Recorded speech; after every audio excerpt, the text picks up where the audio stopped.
Tu viens de passer une nuit avec lui. Tu te retournes dans le lit, le drap remonté sur toi, et tu observes son visage endormi. Ton cœur bat encore un peu plus fort, l'ocytocine pulse dans tes veines. Tu te poses la question fatidique, est-ce qu'il ressent la même chose que moi? Est-ce qu'il commence à tomber amoureux? Ou ce n'était qu'une aventure? Tu n'es pas la seule. Des milliers de femmes se sont posées cette question après l'intimité. La réponse n'est pas dans une boule de cristal, mais dans la neuroscience et la psychologie évolutionniste. Cet après-cès, c'est un moment de vulnérabilité extrême, où les hormones dansent un tango complexe. La dopamine de l'excitation cède la place à l'ocytocine, l'hormone de l'attachement. Mais pour lui, le processus peut être très différent. Son cerveau libère aussi de la vasopressine, liée à l'engagement territorial. Mais attention, ces hormones ne garantissent pas l'amour. Elles créent une fenêtre d'opportunité, un terrain fertile que tu peux soit cultiver, soit laisser en friche. Dans cette vidéo, tu vas découvrir le mécanisme psychologique qui détermine si un homme tombe amoureux après le sexe ou pas. Tu sauras exactement quels signes observer, quelles paroles prononcer après l'acte et surtout, quelles erreurs fatales éviter. Je vais te montrer comment utiliser les recherches de la psychologue Elaine Hadfield sur l'amour post-coïtal pour transformer une nuit en histoire durable. Tu repartiras avec 3 techniques concrètes que tu pourras appliquer dès demain matin. Tu penses peut-être que plus le sexe est bon, plus il va tomber amoureux. C'est la croyance la plus répandue. Les magazines féminins te disent « s'il revient, c'est qu'il t'aime ». La réalité est plus subtile. Une étude de la psychologue Elaine Hadfield, publiée dans le Journal of Sex Research, montre que la satisfaction sexuelle ne prédit pas l'amour post-coïtal. Ce qui compte, c'est l'intimité émotionnelle perçue pendant et après l'acte. Autrement dit, un homme peut vivre une expérience sexuelle explosive sans développer de sentiments amoureux. Le vrai piège, c'est de croire que le sexe est une preuve d'amour. Beaucoup de femmes interprètent la tendresse post-coïtale comme une déclaration. Mais pour un homme, cette tendresse peut n'être qu'un réflexe hormonal, sans engagement durable. L'erreur classique, c'est de confondre la chimie de l'attachement temporaire avec un véritable amour. Alors, comment faire la différence ? Voici la clé que tu dois absolument comprendre. Le cerveau masculin distingue nettement le sexe et l'amour. Pour un homme, le sexe peut être un jeu, une compétition, une libération. L'amour, lui, implique un changement de priorité. Ce qui fait basculer un homme, ce n'est pas l'orgasme, mais le sens qu'il donne à l'acte. Si, après le sexe, il se sent connecté à toi sur un plan émotionnel, s'il ressent de la fierté, de la tendresse, un désir de protection, alors l'amour peut germer. La recherche de Hadfield sur l'amour post-coïtal montre que les hommes tombent amoureux après le sexe quand ils perçoivent que leur partenaire partage une expérience émotionnelle forte. En d'autres termes, ce n'est pas la performance qui compte, mais l'intimité authentique. L'homme a besoin de sentir que tu es toi-même vulnérable, que tu ne joues pas un rôle. Quand il voit ta vraie personnalité après l'acte, sans filtre, il se sent en confiance.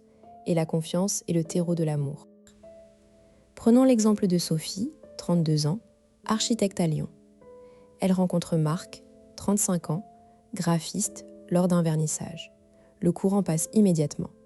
Après 3 rendez-vous, ils couchent ensemble. La nuit est passionnée.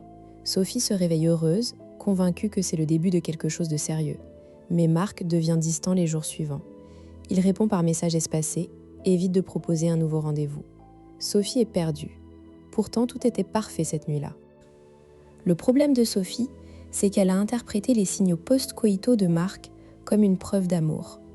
Après l'acte, Marc a été câlin, il a parlé de ses projets, il a même dit « je me sens bien avec toi ».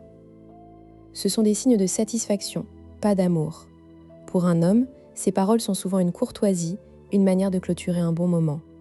Sophie n'a pas vu que Marc n'a pas cherché à créer une intimité émotionnelle après. Il ne lui a pas posé de questions profondes, n'a pas partagé ses vulnérabilités. Mais regardons maintenant le cas de Claire, 28 ans, professeure des écoles à Marseille. Elle rencontre Julien, 30 ans, cuisinier. Leur première nuit ensemble est douce, sensuelle, mais pas explosive. Le lendemain matin, Julien prépare le petit déjeuner et lui dit « Tu sais, je n'avais jamais ressenti ça.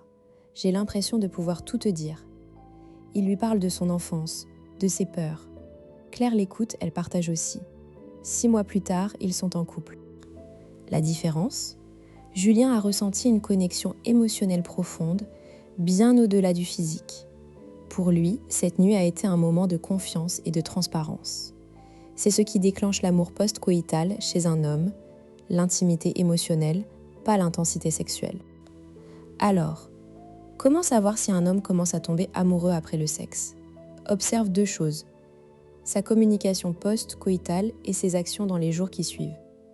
Immédiatement après, si tu sens qu'il te regarde vraiment, qu'il te parle avec sincérité, qu'il te pose des questions personnelles, c'est bon signe.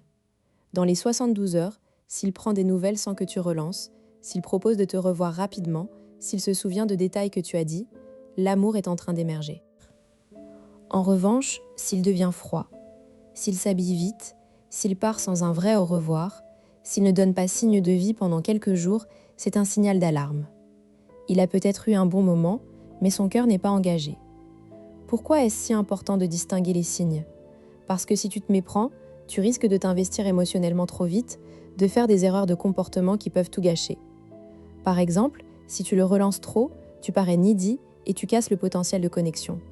Si tu fais comme si de rien n'était, tu risques de paraître distante. Le bon équilibre est subtil.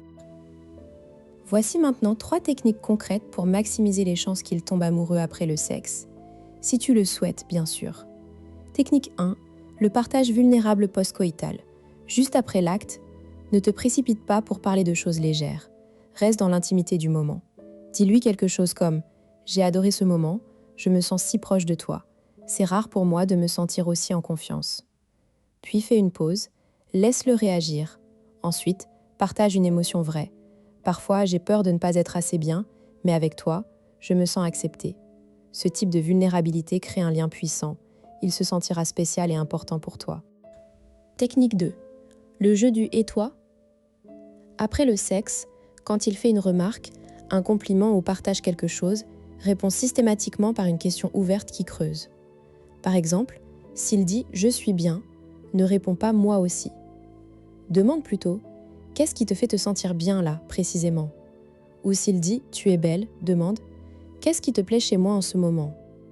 Cette technique l'oblige à intellectualiser ses émotions positives, ce qui renforce son attachement. C'est un mécanisme prouvé, verbaliser ses sentiments les ancre plus profondément en mémoire. Technique 3. La règle des 72 heures. Pendant les 3 jours suivants, ne le relance pas trop. Laisse-lui de l'espace.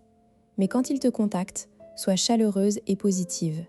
S'il propose de se revoir, accepte avec enthousiasme, mais sans disponibilité excessive.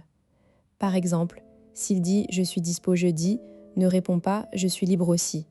Préfère « jeudi, ça me va, mais je dois être chez moi à 22 heures ».